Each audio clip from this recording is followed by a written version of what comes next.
Hello guys, कैसे हैं आप सब लोग। आप सबका स्वागत है मेरी एक और नई रिएक्शन वीडियो के अंदर। उसमें आज कवर करने वाले हैं हम बांग्लादेश की जो न्यूज चल रही है उसके अंदर न्यूज थोड़ा कवर कर लेते हैं। वीडियो है बांग्लादेश वायलेंस, शेख हसीना को व्हाइट मैन से डर था, किस पर लगाया था आरोप। ओके, सो चैनल पे नए हैं तो चैनल को सब्सक्राइब कर लेना ताकि आप और मैं मिलकर ऐसे ही, है ना, मजे ले पाए चीजों पे और न्यूज भी कवर कर पाए कभी कभी।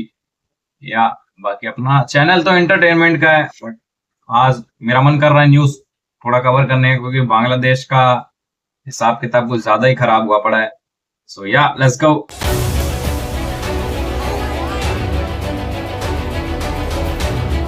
इस साल जनवरी में हुए चुनाव में जीतकर 5वीं बार बांग्लादेश के प्रधानमंत्री बनी शेख हसीना के लिए कई महीने अच्छे नहीं रहे।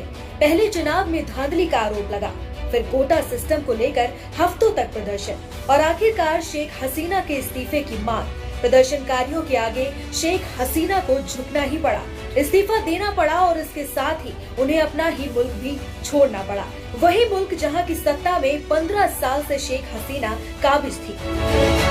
15 साल से शेख हसीना परिवार ही हो गया यार ये तो। सर्विसेज में 1971 में आजादी की लड़ाई लड़ने वाले स्वतंत्रता सेनानियों के रिश्तेदारों को आरक्षण देने का फैसला लिया था। इस फैसले के खिलाफ देश भर में युवाओं ने जबरदस्त विरोध प्रदर्शन किया, जिसके बाद सरकार ने कुछ हद तक आरक्षण के फैसले को वापस ले लिया। लेकिन शांति बहाली के लिए शेख हसीना ने सेना को बहाल कर दिया, जिसके बाद कई जगहों से हिंसा की घटना सामने आने लगी। पीएम पद से इस्तीफा की मांग लगातार उठ रही थी और इसके बाद शेख हसीना ने अपने पद से इस्तीफा दे दिया।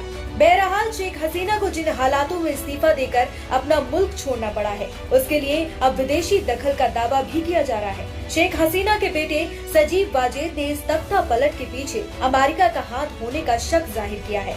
एक मीडिया इंटरव्यू में उन्होंने कहा कि अमेरिका मजबूत सरकार नहीं चाहता, वो बांग्लादेश में कमजोर सरकार चाहता है। वो एक ऐसी सरकार चाहता है जिसे नियंत्रित कर सके। वो शेख हसीना को नियंत्रित नहीं कर पाए। आपको बता दें कि एक राजनीतिक विश्लेषक ब्रह्मा जिलानी ने भी विदेशी तो अमेरिका का इसके अंदर क्या फायदा होगा। मीडिया पर लिखा कि शेख हसीना ने तेजी से बांग्लादेश को आर्थिक विकास दिया, लेकिन शक्तिशाली बाहरी ताकतें उनके खिलाफ खड़ी थी। तीस्ता परियोजना भारत को देने के उनके फैसले से चीन नाराज हो गया और दुख की बात है कि बाइडेन भी उनके पीछे पड़ गए थे। हालांकि बांग्लादेश में हुए तख्ता पलट के लिए अमेरिका पर इल्जाम लग रहे हैं, उसके संकेत कुछ महीनों पहले ही शेख हसीना ने दिए थे। शेख हसीना ने एक मीटिंग में अमेरिका का नाम लिए बगैर कहा था कि उनके ऊपर विदेश से दबाव बनाया जा रहा है। इसी साल मई में शेख हसीना ने खुलासा किया था कि उन्हें एक विदेशी मुल्क से ऑफर मिला था कि अगर वो उसे बांग्लादेश में एयरबेस बनाने देती है तो चुनाव में उनकी आसानी से वापसी करवा दी जाएगी।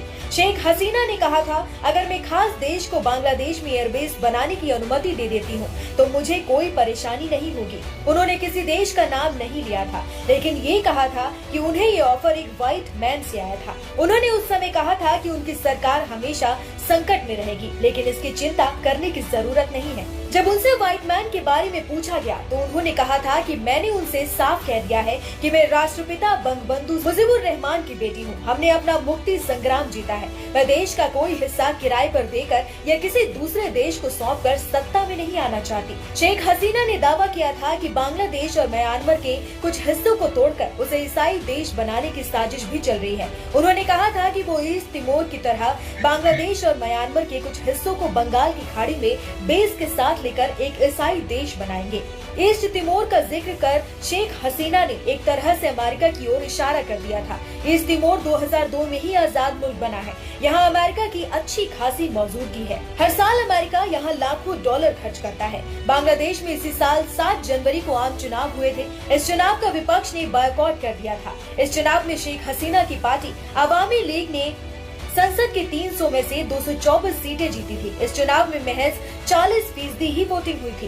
विपक्ष ने चुनाव में धांधली का आरोप लगाया था। हालांकि अवामी लीग ने स्वतंत्र और निष्पक्ष चुनाव का दावा किया था। इन चुनावी नतीजों पर अमेरिका ने नाखुशी जताई थी। अमेरिकी विदेश विभाग के प्रवक्ता मैथ्यू मिलर ने कहा था, हजारों विपक्षी नेताओं की गिरफ्तारी और चुनाव के दिन अनियमितताओं की रिपोर्ट से अमेरिका परेशान है। पिछले साल की ही बात है, संसद में बात करते हुए शेख हसीना ने अमेरिका का नाम लिए बगैर उस पर बड़ा हमला किया था। उन्होंने कहा था कि वो चाहे तो किसी भी देश की सत्ता पलट सकते हैं, खासकर मुस्लिम देशों की। शेख हसीना ने कहा था कि ये देश अपनी बातों से हमें लोकतंत्र का झांसा देता रहता है। इस पर हमारी विपक्षी पार्टियां और कुछ लोग तालियां बजाते हैं, नाचते हैं। उन्होंने कहा था कि वो किसी भी देश की सत्ता को पलट सकते हैं, खासकर मुस्लिम देशों की। जब तक उनका इस्लामी देशों पर नियंत्रण था, सब ठीक था। अमेरिका पर कई देशों की सरकारों का तख्ता पलट करने का इल्जाम लगता रहा है, कहीं विपक्षी दलों का समर्थन करके तो कहीं आतंकी गुटों को फंडिंग कर उसने उन देशों में बगावत करवानी शुरू कर दी। उस पर कुछ देशों के राष्ट्र प्रमुखों का कत्ल करवाकर वहां अराजकता फैलाने का आरोप भी लगा। ये था व्हाइट मैन, सीधा सीधा व्हाइट मैन मतलब अमेरिका। है ना। वो चाहता होगा कुछ बांग्लादेश के अंदर उसका रनवे वगैरह बने, बट उसने शेख हसीना जी ने मना कर दिया। और यहाँ से भी बताया जा रहा है कि अमेरिका का भी हाथ हो सकता है इसके अंदर। और एक जगह बताया जा रहा है कि क्या नाम था, तारिक रहमान जो पूर्व प्रधानमंत्री का बेटा है, उसने साजिश रची है। यही है भाई, पॉलिटिक्स यही चल रहा है यहाँ पे, है ना। पॉलिटिक्स है ऐसी चीज। बाकी बांग्लादेश में भाई जो हो रहा है, जो सिनेरियो इस टाइम वहां बना हुआ है, जो हालात बने हुए हैं, वो भाई बहुत बद से बदतर हालत बनी हुई है। ऐसा नहीं करना चाहिए भाई, मतलब जलाना वलाना लड़ना ये सब नहीं करना चाहिए। अपना धरने पे बैठ जाओ और कुछ मांगे करो, है ना, सरकार से ऐसा प्रदर्शन करो। और ये लड़ाई झगड़े, ये सब तोड़ फोड़, जला दिए होटल, जला दिए, लोग मर रहे हैं इसके अंदर। बाकी आप लोगों का क्या कहना है कमेंट सेक्शन में जरूर बताना। मिलते हैं अपनी नई रिएक्शन वीडियो में, तब तक के लिए बाय बाय।